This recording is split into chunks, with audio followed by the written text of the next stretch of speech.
Alright, hello everyone, and welcome to another episode of The Wrestling Report, where I talk nothing but my passion, and that's wrestling.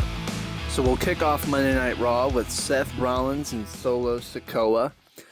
We don't really know where Solo stands in terms of, alignment. He's been aligning himself with all kinds of guys, LA Knight, and so now he's going to be aligning or trying to align with Seth Rollins to help him beat Roman Reigns.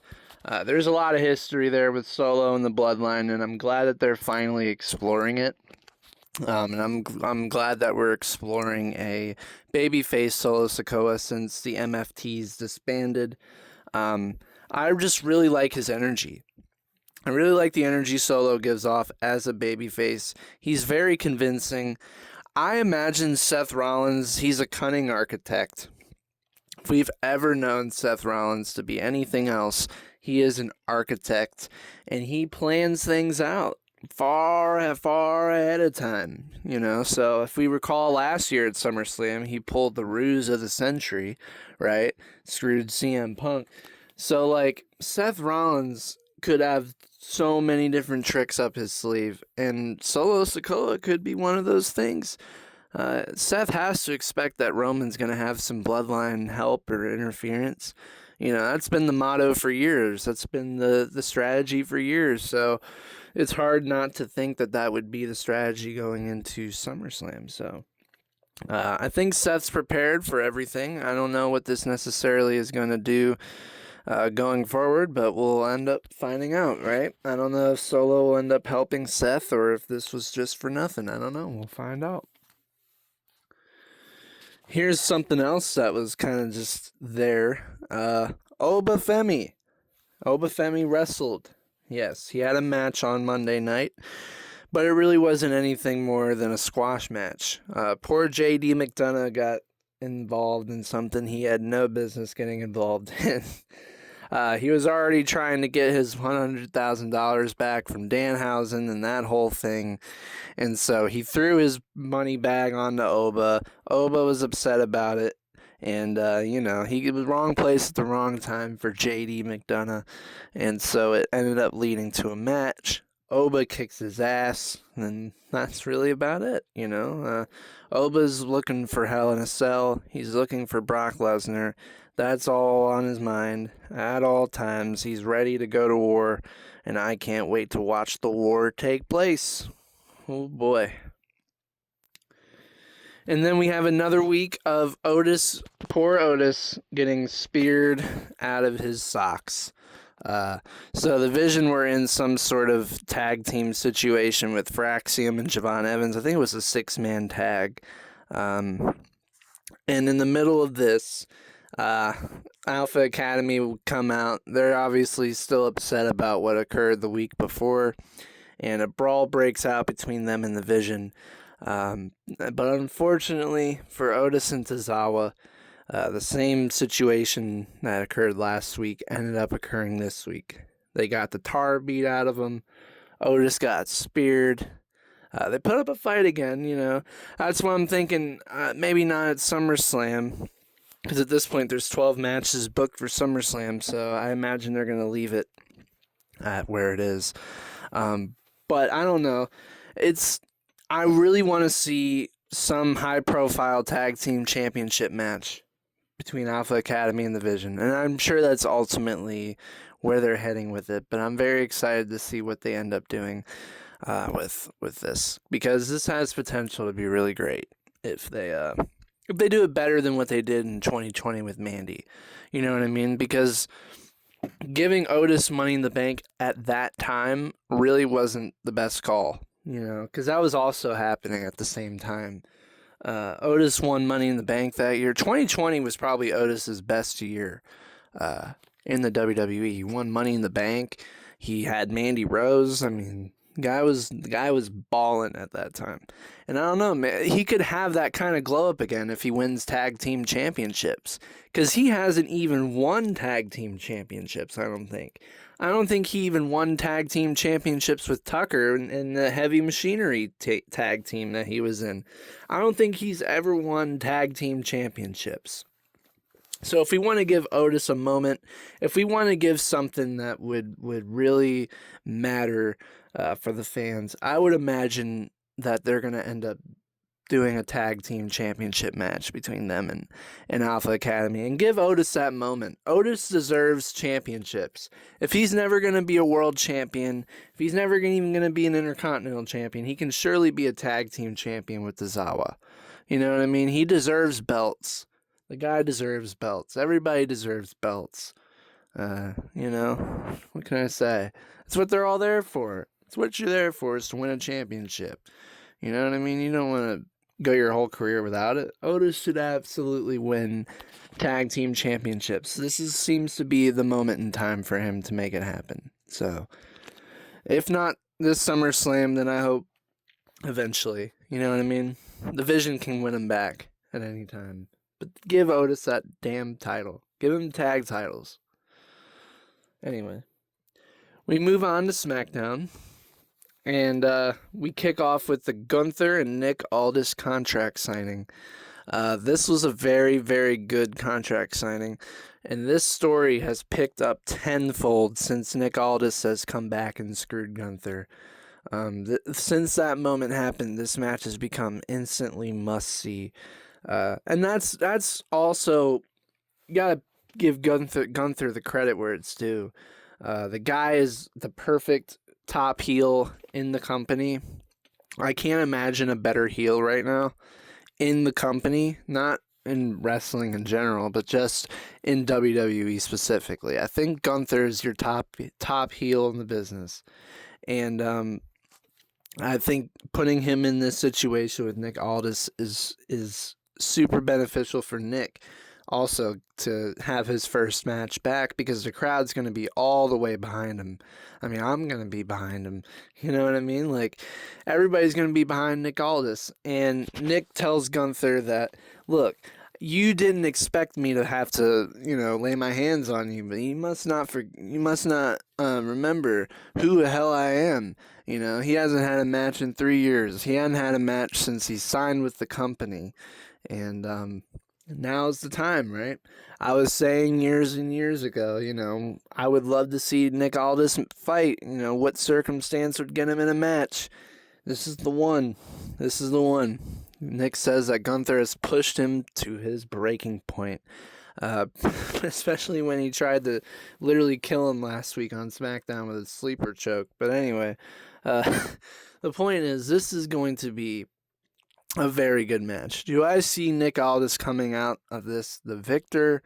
No, unfortunately not. I don't think they're going to have Gunther lose this one.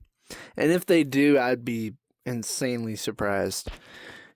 They're going to probably say, but that's interesting, because Nick Aldis did sign the contract that states that once he does this match, he forfeits his general manager duties. So I wonder if now Adam Pearce is going to run both shows, which give him some more drinks because he's going to need them.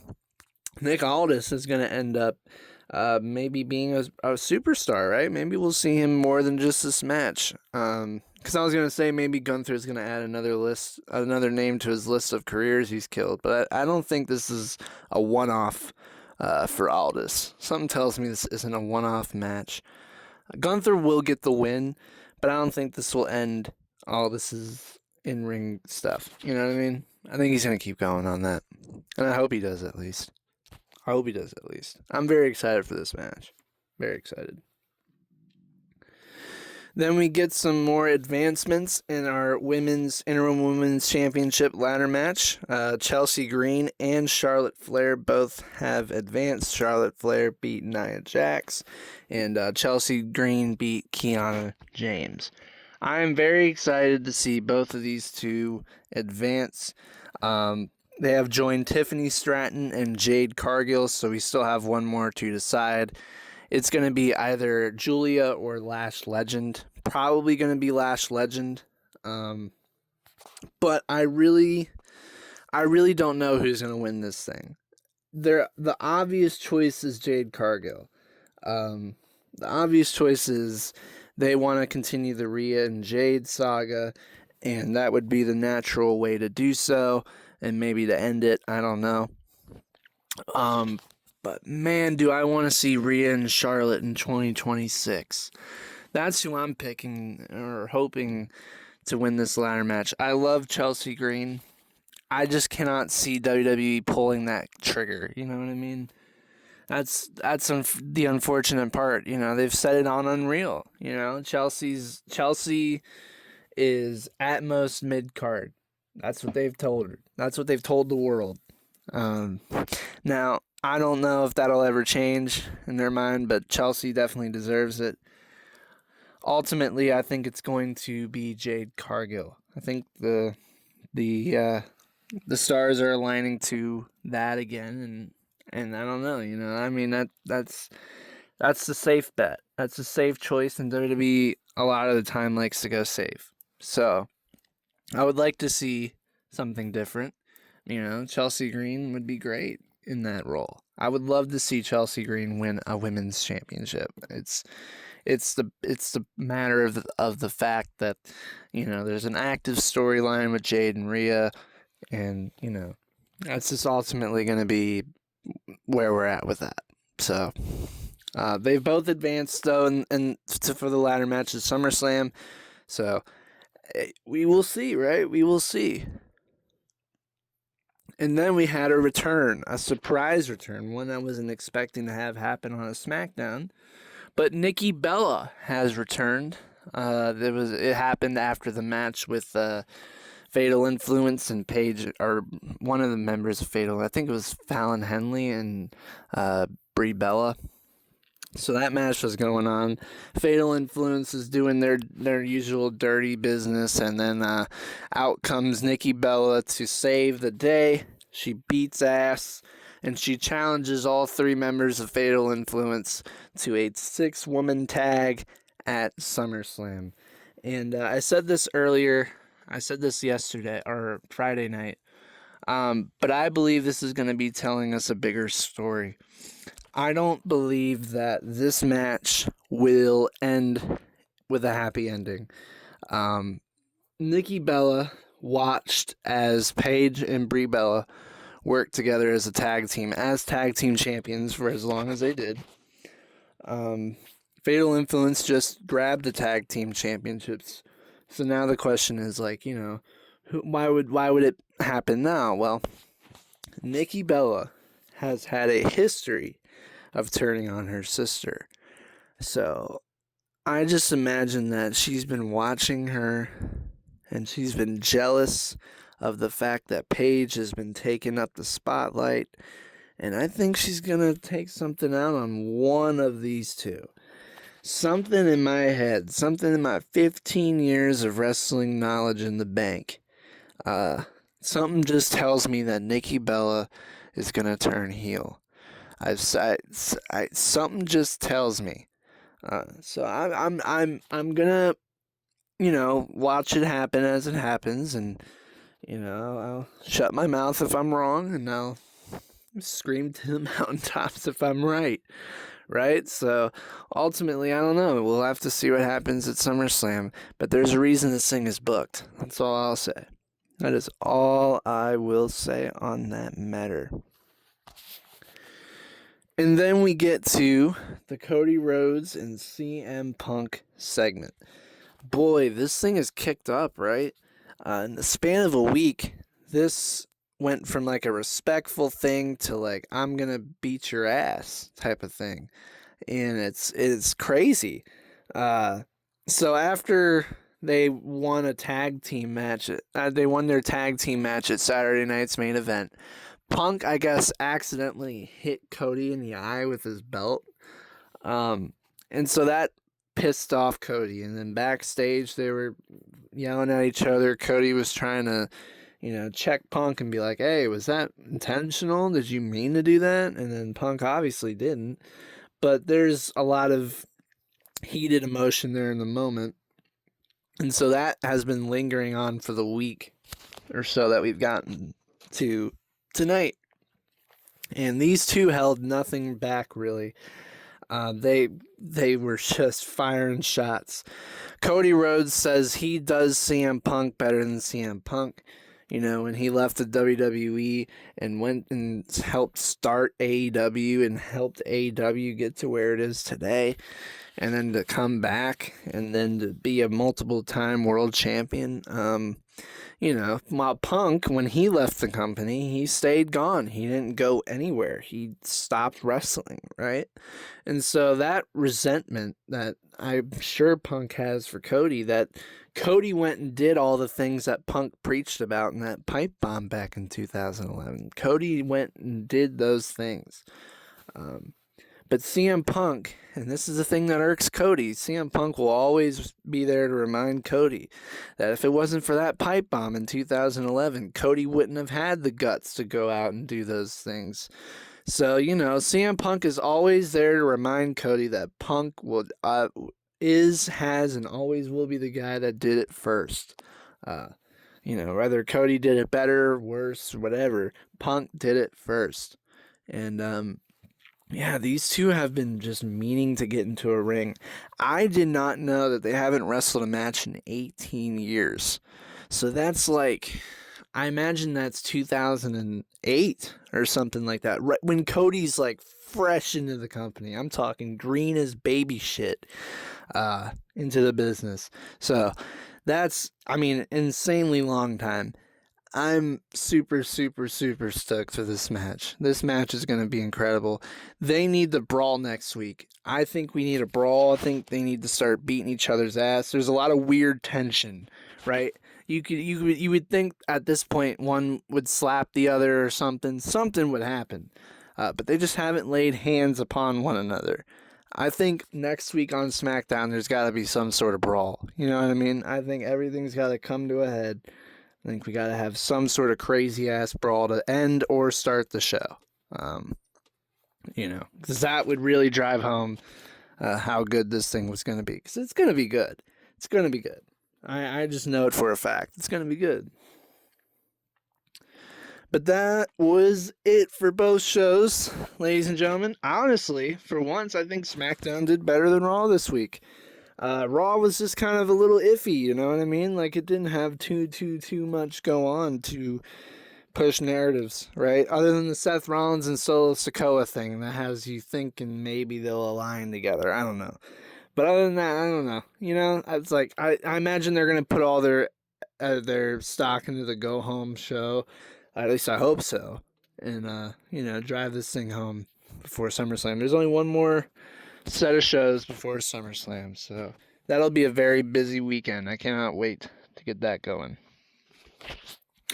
And with that, ladies and gentlemen, I'd like to bring to you another short but favorite segment, New Bird.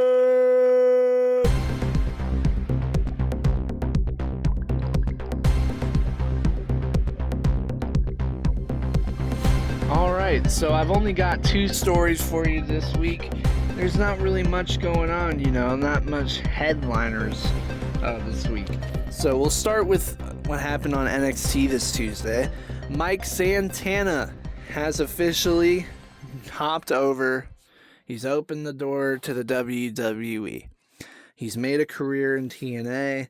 He made his career with his brother Ortiz in AEW, Santana and Ortiz. This guy is now on NXT, and he is going to make waves on that brand. I can't imagine they're not gonna waste his time. He's gonna be going straight for the NXT strap. Tony D'Angelo, you better watch out, man. You've beaten Naraku, and that's great, but you've got a challenge ahead of you, man. Santana, I'm super excited for this. I'm super excited to see what they'll do with him.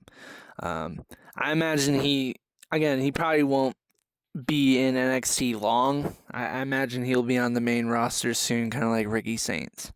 You know what I mean? So I imagine it'll be quick. But I'm excited. I'm just super, super excited to see what they will do with him in the WWE. Very excited. I've always liked him. Santana and Ortiz was a sick-ass tag team. I miss that. I miss that tag team.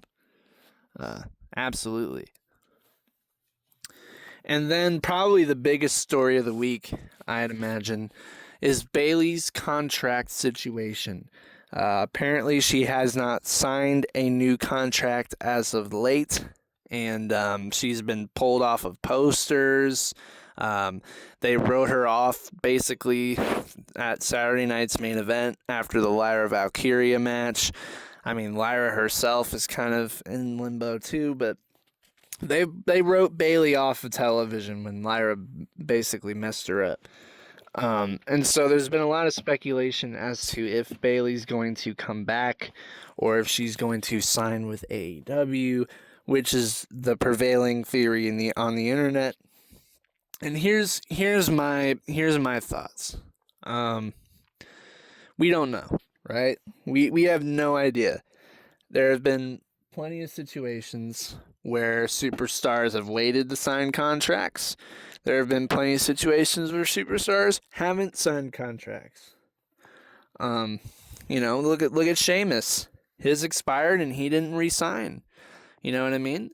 It could happen. We could be looking at that situation.